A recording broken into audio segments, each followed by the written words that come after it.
Hello, everyone. Welcome to today's live chat. My name is Michael. I'm the founder and CEO of DeepSky. And DeepSky is the entrepreneur's accounting department. Now, whenever I say that, a ton of people always ask me, well, what does that mean? And usually they start asking me about, hey, you know what, Michael, what do you do? And I say, you know what, I actually have an accounting degree and a CPA license. And then they say, oh, great, I have this tax question. Like, is this beer that we're drinking deductible because we're talking about business? And I say, no, no, no, I don't do taxes. Matter of fact, I don't like taxes a lot. I've only done one tax return in my life. That was in 2004 while I was in college, and I got audited. So ever since then, I either paid someone else to do it, or at this point, I married a tax accountant, so she does my taxes for me. So I don't know anything about taxes, so can't help you guys there. Then people go, okay, well, then what do you do? I say, well, I do accounting. They say, well, I help companies do their accounting, their day-to-day AP/AR. And then they look at me and say, oh, so you're a bookkeeper. And I listen to that and I just cringe because I absolutely despise the word bookkeeper. I think it's it's a position that's created by a really popular software invented back in '91, and it was cool for what it is, but it really doesn't say what it entails to be an accountant, to do accounting, and to really understand the numbers and metrics. So what DeepSky actually do is we help entrepreneurs use numbers to build better businesses. And then it all started back when I was in college and I needed to pick a major. And at that time, I didn't know what I wanted to do. I actually, ever since I was a kid, I knew I wanted to be an entrepreneur. I just didn't know what is it that I wanted to do as an entrepreneur. So then my mother, actually being a super convincing lady and super talented and smart lady, convinced me at that time and said, hey, you know what, Mike, you should go into accounting. And I looked at her like she was crazy. I said, accounting? Mom, accounting is for nerds. Like, I don't want to study accounting. And then she told me something that actually planted the seed of DeepSky during that time. And she told me, Michael, if you want to be an entrepreneur, you should go into it. You should know your numbers because accounting is the language of business. And I thought for a second about that statement. Accounting is the language of business. And I thought, yeah, you know what? That makes sense. If I ever want to be an entrepreneur, if I ever want to run a company, I need to know how well I'm doing. It's sort of like the scoreboard at a sports game, right? Every entrepreneur out there needs to know how well they're doing, their company is doing. So I went in there and I started, studying accounting. Year one, I wanted to quit. There was nothing like I imagined. So then I went to my counselor and they say, hey, you know what? I want to quit. I want to pick something else. And then they say, hey, you know what? Try another year. You might like it. You haven't seen the real world yet. So I did another year, and then same thing. They say, hey, you know what? Now you're going to be a upperclassman. You're going to learn a ton more about real accounting. So I did it, and I graduated in 3 years. And I still don't like it. By that time, I decided to pick up a master's in accounting, and then eventually graduating, and then picking up my first job as an auditor. Um, that's just kind of the progression. But even as an auditor, I still wanted to do business. I still wanted to do business. So then I will go around and I will ask a ton of questions to all the CEOs and the CFOs that I know, because you know what, I got this backstage pass, if you will, because I'm the auditor. I get to ask, and I get to talk to the top management. I get to ask all the questions that I want, and they will tell me. And ask them, how do you make money? What is the business model? How does things operate? How does the things flow?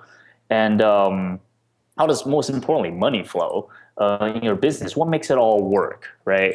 So I learned a ton in the short year that I was as an auditor. But then I wasn't helping people. I was miserable, and I wanted to sort of do more, right? Because as an auditor, I can go in and I go into these fantastic companies, really innovative, really cool companies, and their finances, their accounting, their numbers would just be in shambles, right? It's a mess, and you think that the bigger you get, these problems go away, but the truth is it doesn't. I mean, I had big corporations. I think one of the corporations that I worked with was $5 billion in market cap, and that's billion with a B. And you think, oh, they definitely got their things down, and they know exactly what they're doing when it comes to numbers. No, there's no way that they can get this big without knowing how their numbers are, right?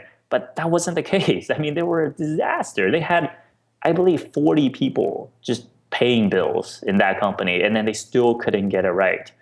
So at that point, I said, you know what, I got to fix this. I'm going to become a consultant. So I traded my auditor hats in for my consultant hat, and then I was going around companies and I was helping them build processes. I was helping them build sort of reports and dashboards and metrics, so then they can eventually know how well their business is doing. I mean, every company go out there and they have great ideas, they have great motivation, great intent, great vision. They just need some help on the less cool stuff, on the unsexy stuff, on the numbers and on the finances to kind of help them become successful.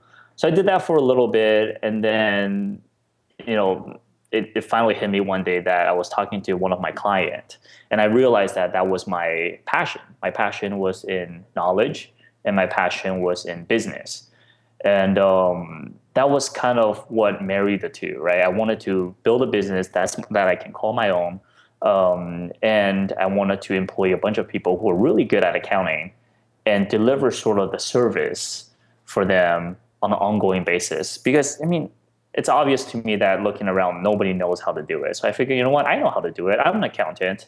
I mean, I hate doing it, but I know exactly what needs to be done in order to deliver the knowledge, the numbers, and the information that everyone can sort of understand and then act on. I mean, financial reports are boring. Accounting is boring, QuickBook is boring, but what's interesting is the numbers and then the stories that those numbers tell. And then once you see those stories, you act on it. And then you monitor that on an ongoing basis and see how your company transition and evolve and grow. And that's what's exciting for me, to know that extra bit of information, to know that extra bit of knowledge, and then turn that into an action that eventually grow the business. And so that's what DeepSky do today. We are a team of accountants, a bunch of accountants that we act as an accounting department for all the small businesses that doesn't really have their own team. Instead, they leverage our team, our people, our processes, and our technology to really help them understand their business so they can become better entrepreneurs. So that's kind of the background about me. And I guess we already have some questions coming in, so I'm going to be answering those from now on. So first question: how long did it take you from completing your school through to employment to actually taking action and becoming an entrepreneur? What made you eventually act? All right, that's a question that every entrepreneurs get asked. So I've always started small businesses, and I think if you talk to 10 entrepreneurs, 9 of them will tell you the same thing.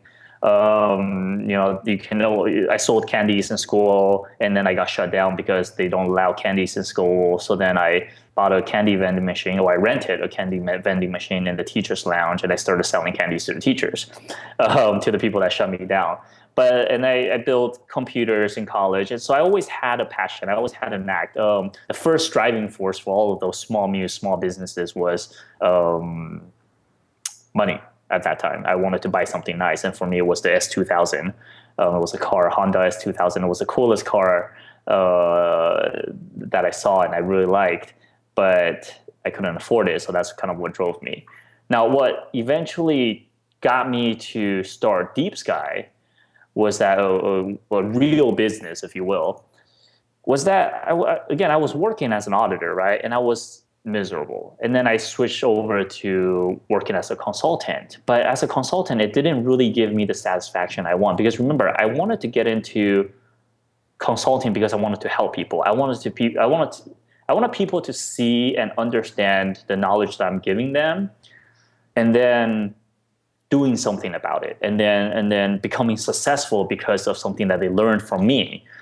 But you don't get that as a consultant. I mean, especially if you're working with huge corporations, because there's just way too many red tape and they move too slowly. They're not like entrepreneurs. They're not like our small popsicle stand of 10, 30, or 50 people, right?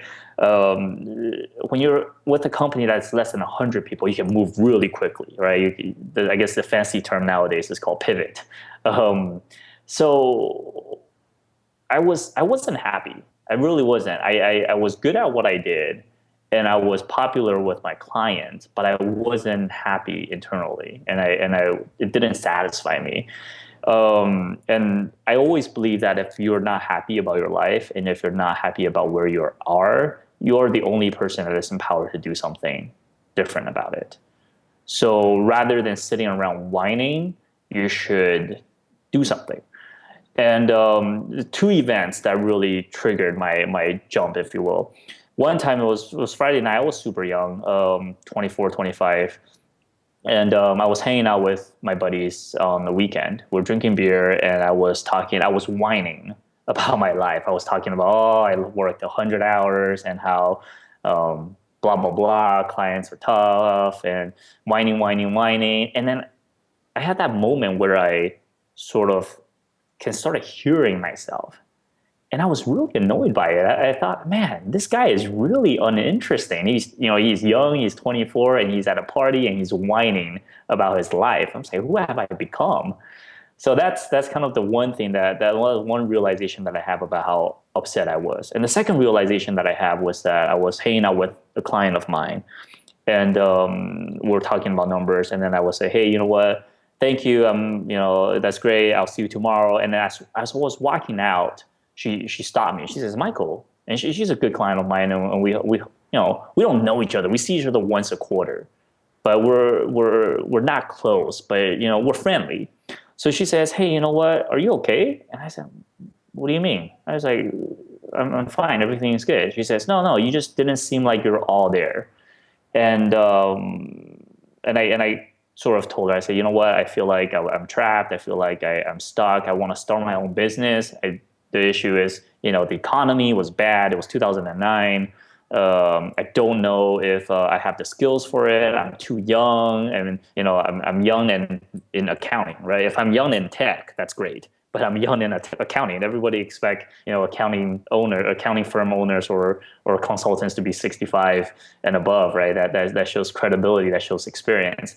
And I told her, I say, I just don't know if I am too young to start.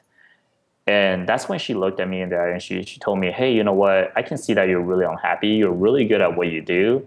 And if you have this idea, you're better off jumping in with both feet, no matter how young you are. And what's the worst that can happen? Say you jump in with both feet, and then 2 years, 3 years, 5 years later, it doesn't work out.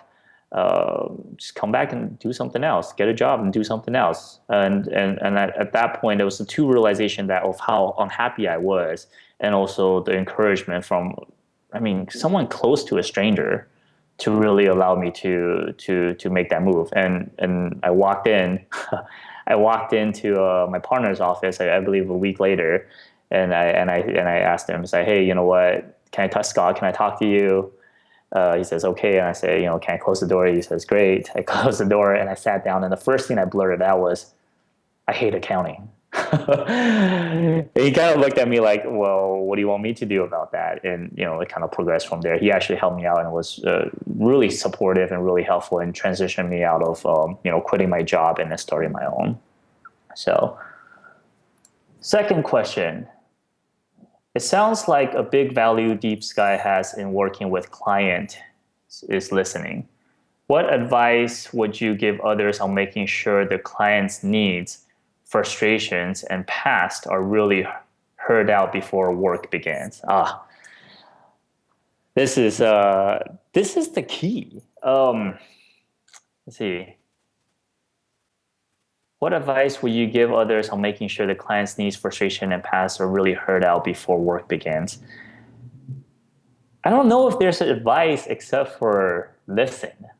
I guess I struggle with this too because I'm a professional, and professionals have an issue, and we have an issue that we are solutionists.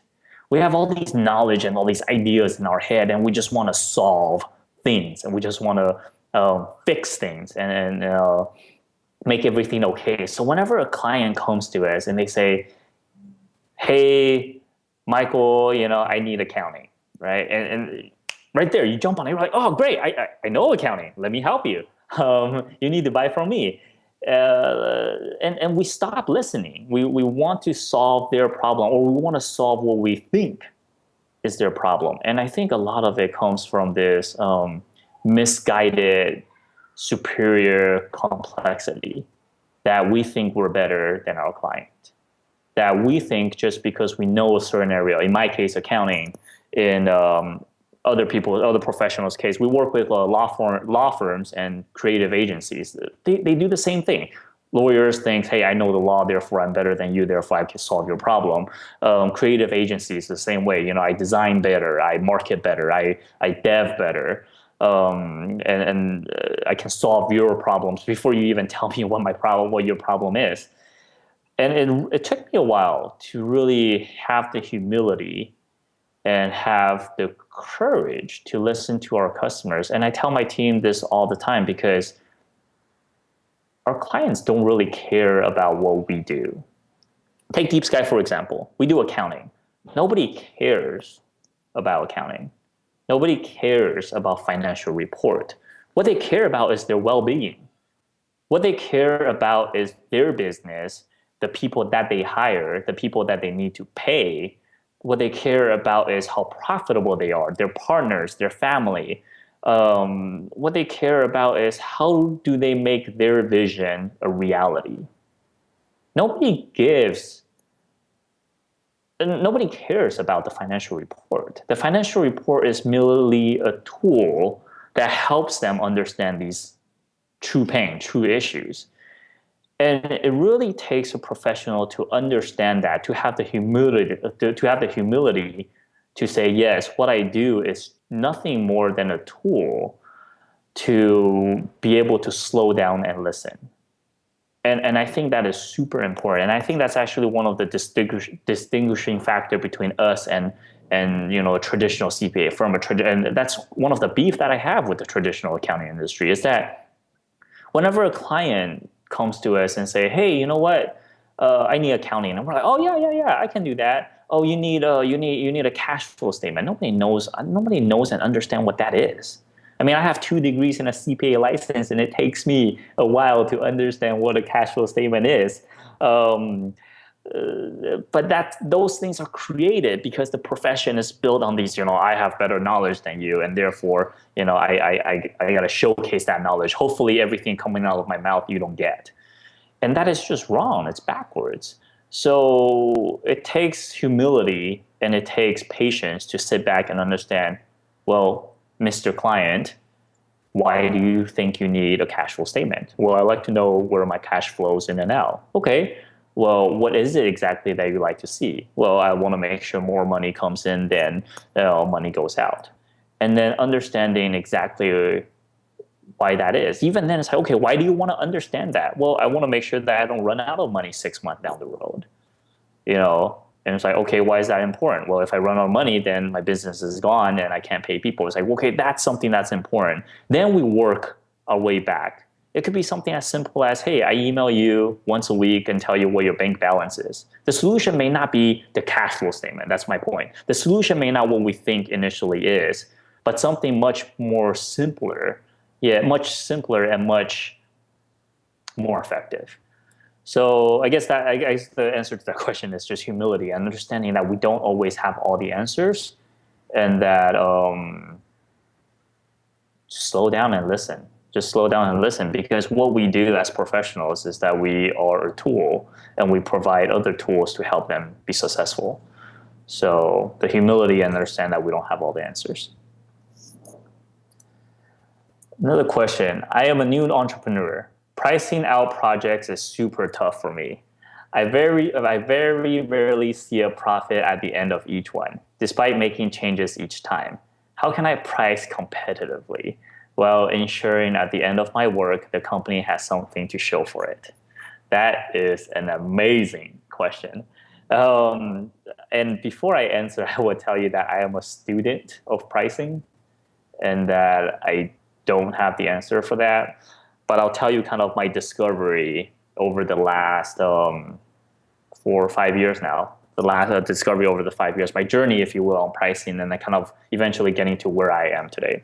So when I was a consultant, I was billing out at anywhere between $250 to $250 and $350, $100 an hour.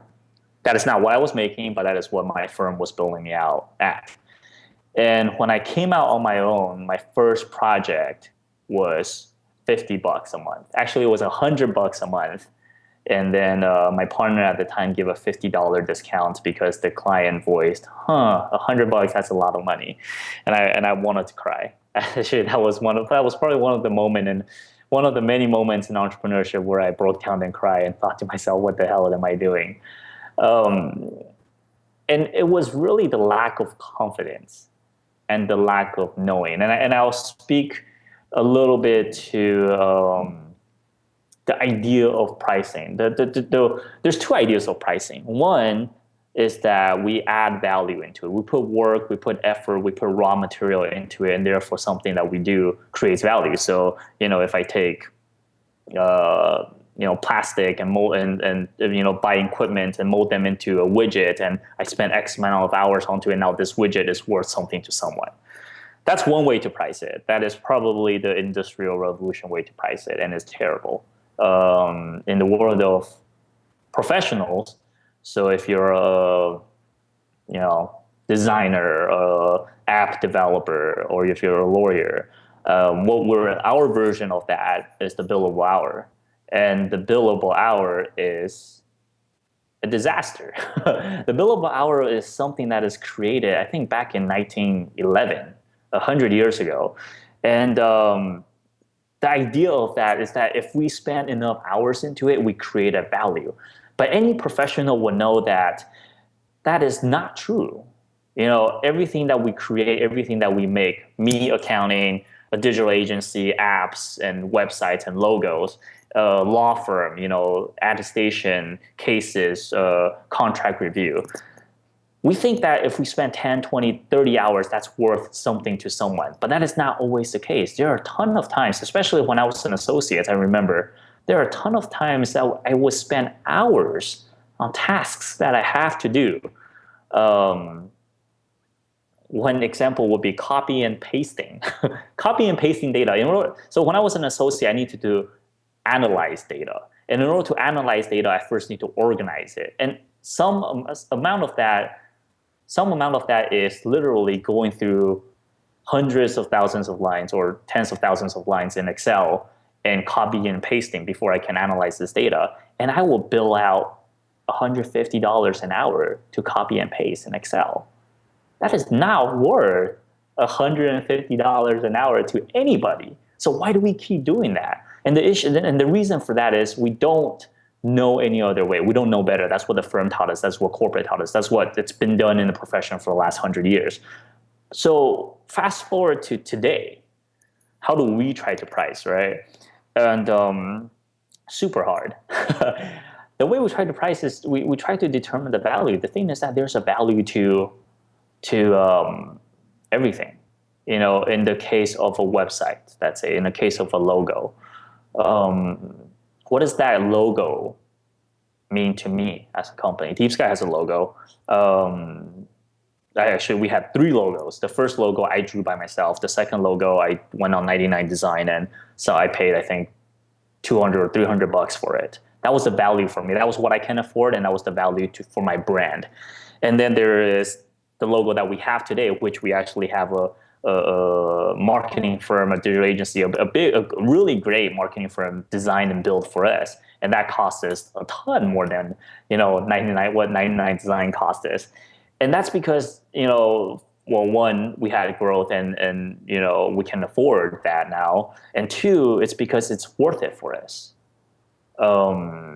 So we always say, how do you price? You should always, there's 2 aspects. You shouldn't confuse pricing and cost accounting together. Cost accounting is the things that you track, like, hey, you know what?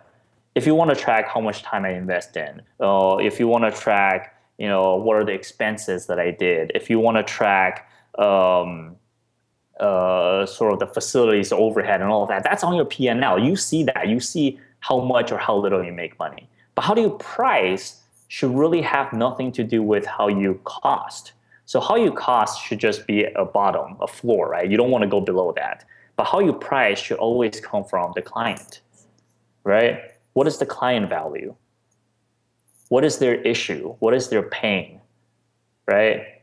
What are their alternatives? If they don't use you, what are their choices? What are their alternatives? How much do the alternative cost? You can't price more than what the market will accept. So if you go from that, let's say, and DeepSky has a formula. We always try to go at least 5x. All right. So if we're going to charge someone $20,000 a year to do accounting, we better make sure that we create at least $100,000 in value. And the value can be things that's super tangible and material, such as if they don't hire us and they hire someone in-house, well, how much does in-house accounting cost, right? What are the problems with that? What are the issues with that? Or maybe they're doing fundraising.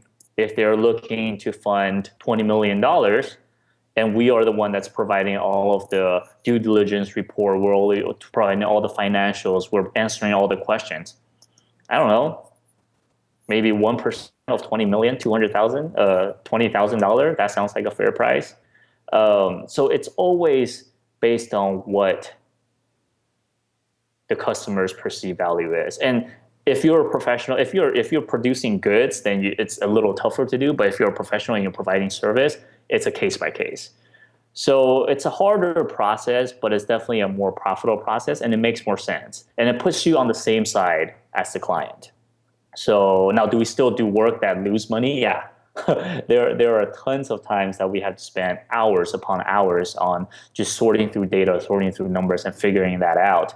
And we charge our clients, $500 or $1,000, and we don't make money on that. But that's because despite the effort that we put in, the value created wasn't all that much. And that's fine because we make it up in other projects. So definitely split out pricing and costing into two separate things and look at them separately. And then just work on that. Should definitely helpful. And I'm still a student. So talk to me in 6 months. I might give you a different version answer. I like how playful your bios are on your website. How much wiggle room do you allow yourself when it comes to professionalism and personality in growing with larger clients? So great question. I wanted to build the best part about being an entrepreneur is that you can be anything you want it to be. And also that, well, anything you want to be, that's tailored to your audience. So in our case, my market, my demographic, the people that I sell to, the people that I work with, the people that I do business with are extremely creative people. So you think marketing firms, digital agencies, again, the same guys. These are guys that are really, they got the cool office, they got the hip office, and and they're super young. My demographic, I knew going into it, even though I did accounting, I didn't want to work with old money. It's less of an age thing, but more of a mentality thing. I want to work with real entrepreneurs that are creating something from nothing, that have a passion, that have a vision, that's doing something different. And the guys that are doing that are really playful. They're not suited up in French cuffs and 3-piece suits all the time. Some of them might, but it's more of a fashion statement, less of a this is to show how rich and how successful I am. So my audience accepts me for who I am. So therefore, I can be as playful as they accept. So it's really dependent. Now, if you're working in an industry, if you're working in a profession where your clients are more serious, then you might need to tone that down a little bit. So it's always, keep your personality. Remember who you are and who you want to be and who you want to represent. And then slowly, and then also tailor that to your audience, because that's important, because they're the people that employs us. So, I'll give you my example. I don't have any serious clients. So I know I say law firm is one of my one of the niche that I focus on, but the law firms that we work with are really cool. I have one client now in Pasadena. They have see-through conference rooms. They have violins and villas, decked down in their office space. They're young. They work with startups. They work with people that I like to work with. They work with people like me.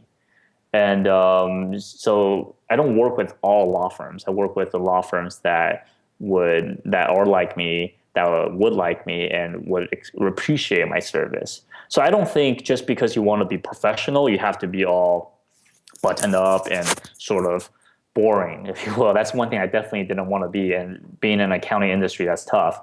Um, so again, just know who you are, and then also communicate yourself with the people that you want to work with. So when I go and see that law firm, I'm dressed up, but I'm not in a three-piece suit. I may put on a tie, no-show socks, that type of thing. But the thing is, my website, my image, my brand, my personality, my dress is not fake. It's who I am, and it tailors to them. Now, when I go see my client who focuses on the surf industry, I show up in my Southern California outfit with just t-shirt and jeans and flip-flop. And again, that's still me. And it's just a different aspect of me, and that's the level that they can accept. So I say shoot for the highest professionalism that you want to deal with, the people that you want to work with.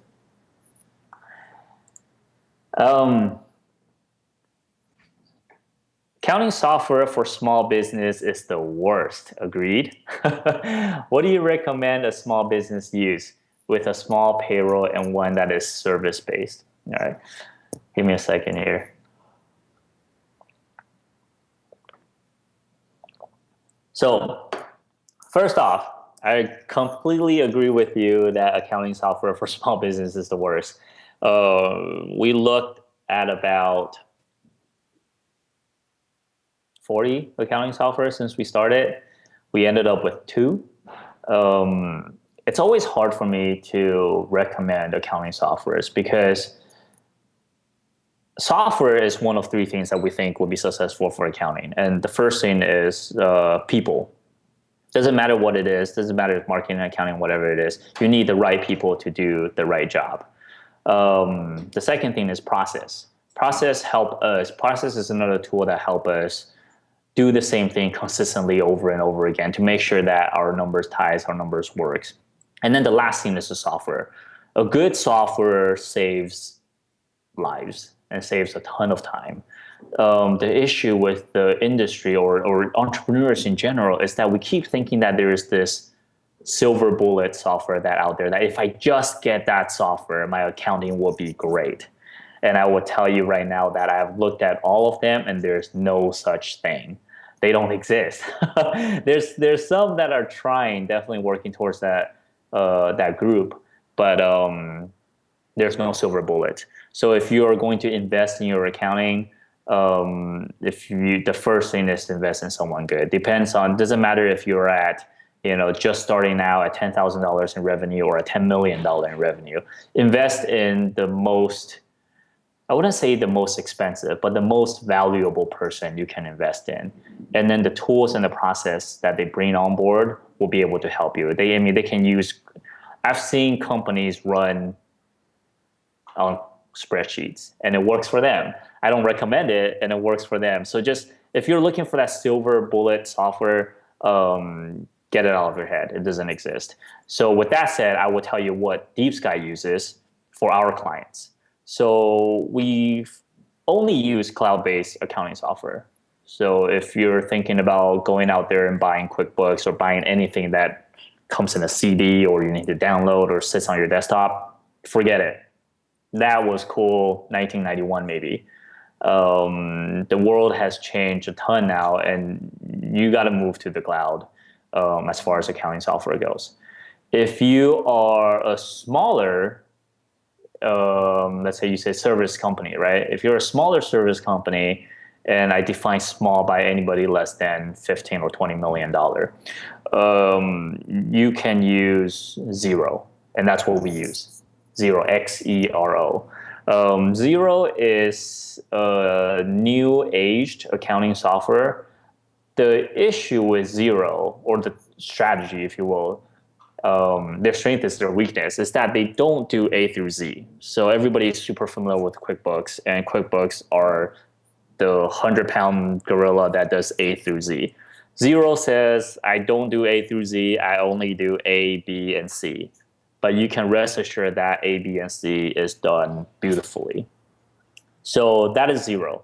It works well for us. It works well for our clients. It works well for our clients. And we usually put our clients that is between 1 to 6 million dollar on zero. That doesn't require any type of super complex financial reporting, or it doesn't really require too much slice and dicing, or they don't have a complex structure. They're not saying, hey, you know what, we got an office in New York and an office in LA and an office in Taiwan and an office in Japan, and we have different companies. No, none of that. It's just this real simple, straightforward one company in the United States and service company. Zero will probably be the best bet. They only do a few things, but they do those few things fantastically well. Now, if you are a little bigger or you're more complex, you maybe have two different companies that you operate on, and they need to do consolidation. You need to see how they pit against each other, or you just require a little more robust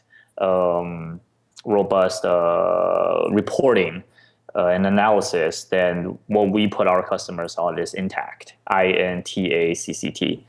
And Intact is definitely a ton more old school, a ton more ERP feel. And I would recommend, if you ever want to get into Intact, you get professionals involved, because that thing is a disaster as far as UI and UX goes. Now, my team of accountants love it. I mean, they're used to it. It looks really old school. It doesn't look as pretty as something like Zero, but it is super powerful. So that's kind of the two software that we use. Zero for the simplicity, beautiful UI, beautiful UX. You kind of want to handle it, or someone kind of want to handle it, and you hopefully can grow up to a certain point and hand it off to someone. Or Intact for a little bit more modern, a little bit more advanced, cooler than QuickBooks, and super powerful, but a little bit of a learning curve to learn how to use. So those are the two accounting software that we will recommend, that we use personally, and obviously will recommend. DeepSky helps entrepreneurs use numbers to build better businesses. What does that mean exactly?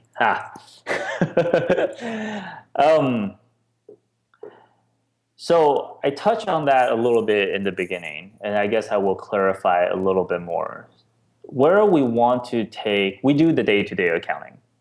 So we handle the boring stuff like the accounts payable, which is people sending in bills, people approving that, people paying the bills, the invoicing, right? Well, if you do time tracking, doing time conversion to invoices, sending that invoice out, making sure people pay. And then we do, the bank rec, all the boring stuff. We handle all of the accounting. So that's one way we help businesses grow. So they don't have to hire someone in-house. They don't have to hire an accounting person to sit there and figure all this out. They can just rely on us to do it. So then they free up their time. They can go and sell more, do more product development, do more business development, whatever it is that they are really good at. So that's one way. That's the first way. That's the simple, we take it off your hands so you can focus on what you're good at idea.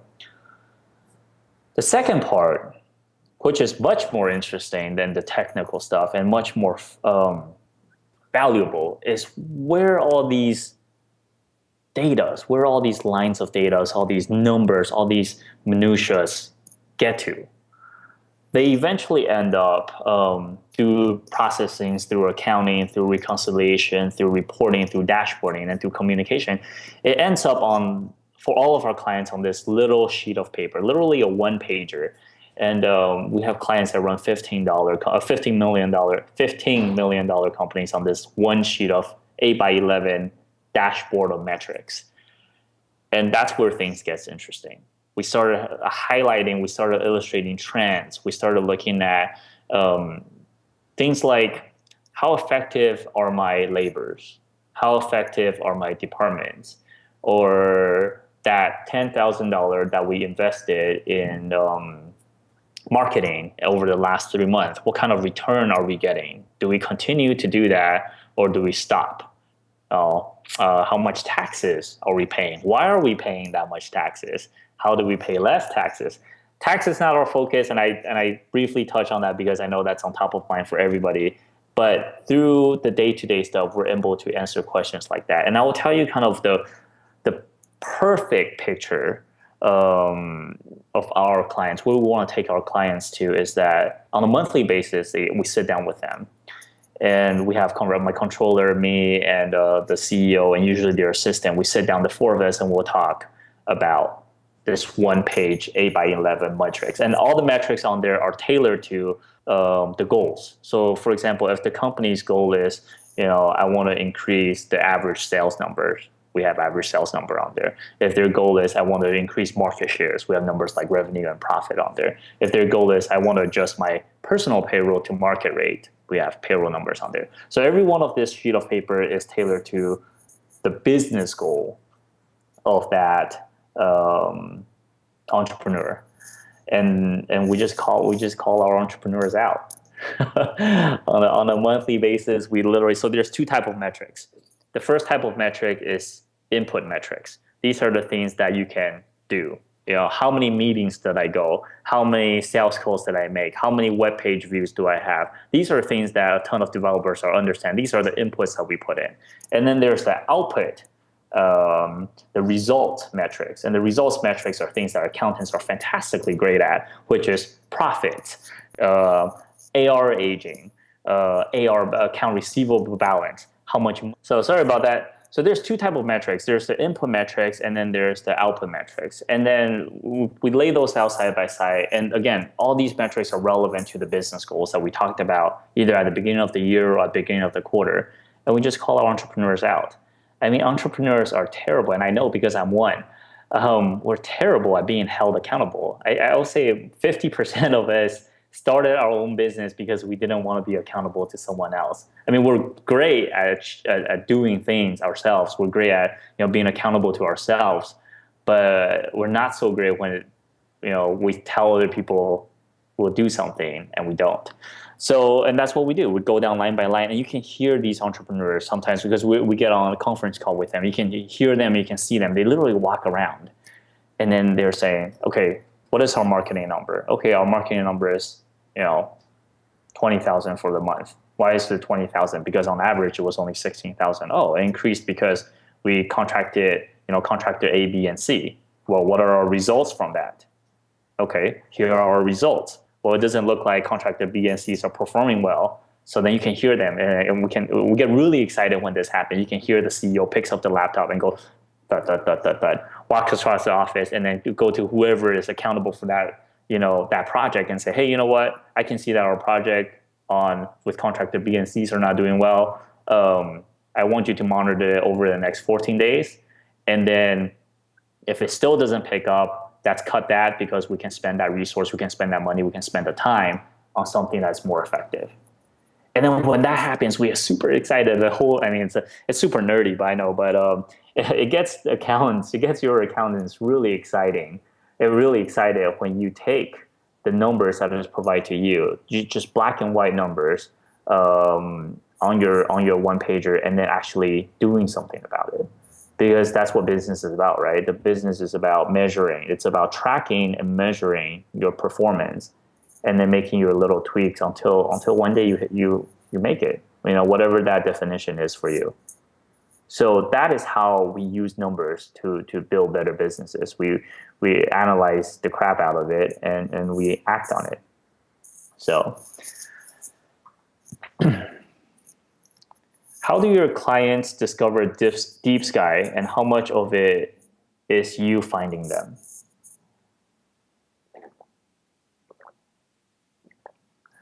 So most of my clients come to me via the web. And actually, how much of it is me finding them?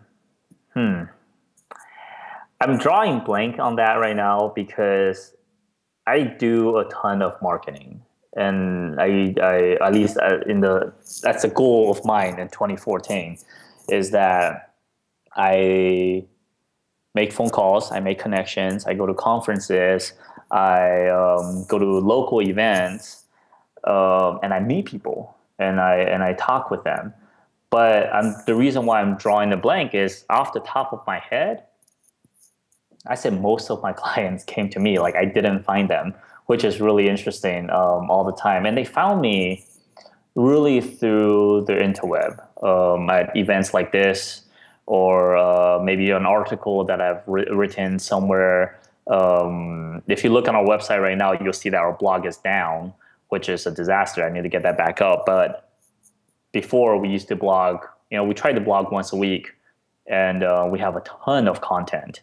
And a lot of that was just little nuggets here and there that we see, that we hear, and then we share that. And that really helped us with our SEO and SEM. And, if we Google, I think, outsource accounting or entrepreneurs accounting, back in the days, we're on page one. And it's amazing that our website, our blog is only down for, I think, 2 or 3 months, which is a long time. And, our ranking is already gone. So most people out there are having questions, and they are asking questions about your expertise. They want to know about, what accounting software to use, or they want to know about, how the number help business grows, or whatever it is that your profession is. And I think content is the best source of letting people find you. I have phone calls coming into me all the time and say, hey, you know what, Michael, I feel like I need your service, and either they do or they don't. We talked and figure that out. So they come to me, and then they discover me really through either me answering questions on Quora, my blogs, my website, articles, and other publications, and that's it. That's how they find me. And then the rest of it are just people to people connection. The rest of it are just, when I go out, I meet friends. I'm not a fan of networking events. I've been a real entrepreneur, I guess, for 5 years now.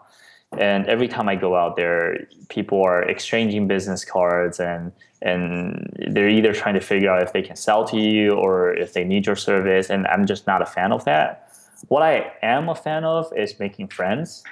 So I go to, the Inc. 5000 conference, or I go to one of the local events and meet friends. And I actually got a ton of teachers and mentors and great friends from it. And I always find that works a ton better. It takes a lot longer, but then eventually they will tell me, hey, you know what? Because people who are like you, people who are alike gather together, right? So I have a ton of founders. I have a ton of friends who are also founders. And even though they don't buy from me, I'm always getting, notes like, hey, Mike, you should really give so-and-so a call. I feel like they can use your service. And you give them a call, and that's how you get connected, whether they do or they don't. And the best part is when they don't, I refer them to my other accountant friends. So it gets to a point where it's just a giant network, and you just do a bunch of referrals. But other than that, people just find me on the interweb from the articles that I write. What positive habits should every entrepreneur form, regardless of what type of work, size, or industry they come from? I'm not sure if the positive habit has to tie to the business itself, or or personal. So I'll give one of each for my personal thing, because it's super tough to give these answers that is like, oh, you should do this or you would do this, because what works for me may not work for you. And I think that's one of the most important thing in entrepreneurship, is that you're always gonna get naysayer. You're always gonna get the advice guy, right? The guy was like, oh, you should do this, you should do that, and you look at them and it's like, well, what have you accomplished, and why are you telling me that? So I try not to do that too much. But with that said, what I do, that the two habits that I have that I think is important and help me a lot, is that personally, to have an outlet. For me, that's exercising. I actually picked up exercising just 2 years ago. When I was in high school, I was a swimmer, but my sports since college consists of beer pong, and that's about it. So I didn't really pick up sport until 2 years ago, and it's a result. I was at an Inc. 5000 conference, and I was as after a long night of drinking and partying with other entrepreneurs, we're hanging out in the lobby at like 3 or 4 in the morning. We're having Chinese food because that's the only store that would deliver to the hotel at that time, and I was whining again. I was whining to a buddy of mine and a mentor of mine. Really, his name is Rich, and I was telling him about how busy I was, how business was stressful, and how just everything. It's just tough. It's the tough life, right? The tough life of entrepreneurship. And he looked at me and he said this to me. He says, Michael, everything you're telling me is life. What are you doing to live? And I kind of paused for a second and I looked at him, and then it's pretty silly, but I looked at him and I was thinking, man, here this guy is. He is old enough to be my dad. He's got a company that's 10 times the size of my popsicle stand. And he's also got a wife, and matter of fact, he's got 3 kids. I don't even have any kids. He's got a wife that he's happily married to, and 3 kids he's super involved with, and he looks better than me. And that irked me, right? I was thinking, man, because one of the things I was whining about was how I was so busy and I was getting fat because I was not exercising. So then I humbly I asked him, hey, you know what can I do to get started? And he says, you know what, Mike, it sounds super cheesy, but start with P90X. And that's kind of how I got started. I woke up at 5 in the morning for 90 days and I exercised. And that just completely changed my world. It became an outlet for me away from business, away from family. It's kind of my own personal time that I can really not stress about anything else in the world and just really focus on improving myself. And really, you're so tired from it that it just cleared your mind, and it's fantastic. So ever since then, I picked up biking, swimming, running. I did my first triathlon a month ago. I CrossFit now. And again, it doesn't matter what form of exercising that I did, it served, it's just a great habit. One, I'm healthier. Two, I'm more energized. And three, it served as that 1 hour a day that allowed me to clear my mind and then really get rid of a lot of the head trash that gets built up in your head, and just focus on, come back to work just more energized and more focused on what's truly important. The second habit that I would say from every entrepreneur should pick up is that you got to look at your numbers. It doesn't matter the type of work, it doesn't matter the size or the industry that you're in. You have to look at your numbers, and I don't care if that means you're doing it yourself, you're getting someone else to do it, or you hire someone like us, or you hire an in-house accountant. It doesn't matter who you hire or what you do. It doesn't matter if you're on a spreadsheet or you're on this super cool, complex, expensive accounting system. Look at your numbers. I mean, don't buy into the head trash that all entrepreneurs say out there of, oh man, we're killing it. Oh, my numbers just don't show it because we're reinvesting, or we're in stealth mode, or I'm not worried about profit, or like that's a load of crap. If you don't have profit, you're not going to live another day to achieve whatever vision it is that you have set out to achieve. And it doesn't matter what stage you are. It doesn't have to be complicated. Even if you tell me, Michael, I only do about, we just started out. We're doing $100,000 a year. I'm not going to pay an accountant $50,000. Great, don't do it. But keep track of it. Even look in the bank statement. Do a spreadsheet. Look at your top line. Look at your bottom line. Are you growing that top line? Your job, you're right. I agree with you. You don't need to spend money on accounting, but you should be out there selling. You should grow that top line to where you can afford someone, and you got to be monitoring. You got to be monitoring that. And one thing that we find out that is if you want something done, you measure it. And if you ever just shine that little spotlight on that one or two metrics, don't go complicated. I mean, accountants will tell you, oh yeah, run this crazy spreadsheet. I'm going to break it down into, percentage and profit and by segment. That's a load of crap. Keep it simple. Keep accounting simple. Keep numbers simple. Pick pick 5 business goals that you're going to focus on for the year. Pick 5 numbers that's going to tell you if you're hitting those goals, and just focus on those 5 numbers, and you will get better. Just simply by doing that, you will get better.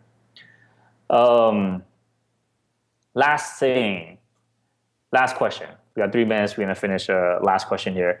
Who have been mentors of yours in getting DeepSky off the ground? What have they taught you that has affected the trajectory of your company? I have a ton of mentors. I have a ton of teachers and I have a ton of mentors. And I believe super strongly that in the world of entrepreneurship, people are generous. You're going to go out there, you're going to meet people who are not generous and not nice and would just like to show off how much better they are to you. But for every one of that, there are 2 people who have been there and done that, who have done what you want to do. And if you have the humility and if you're humble enough to ask them for help, they would. So again, I mentioned about my teachers. He laughs when I say he was my mentor. He gets embarrassed when I say that he's my mentor, but he truly is. It's Rich, out from Jersey. I met him at an Inc. 5000 conference, and he gave me a 8-hour crash MBA over vodka sodas when we're in Vegas, and now we're friends, and we work out together, we talk business together, and just keeping my head above the ground. Another mentor I have is out in Australia, and his name is Matt. He actually runs an accounting company out in Australia, and a great bloke, friend of mine. And what he did for me was help me with pricing. So everything that I talked earlier about pricing, he is the guy. And really giving me the tools and the knowledge and understand that what I do is not important. The accounting that I do is not valuable. It's the information, it's the knowledge that our client is getting that's valuable. And that's kind of what I should price on. And, I see time is ending here. So I'll end actually with a quote that he tells me that really gave me the confidence to price what we price today and really do a fantastic job for our customers. Is that he tells me one night, he says, Michael, money is the applause that your client give you for a job well done. Be applauded. So I'll leave you guys with that. And thank you guys so much for joining me today.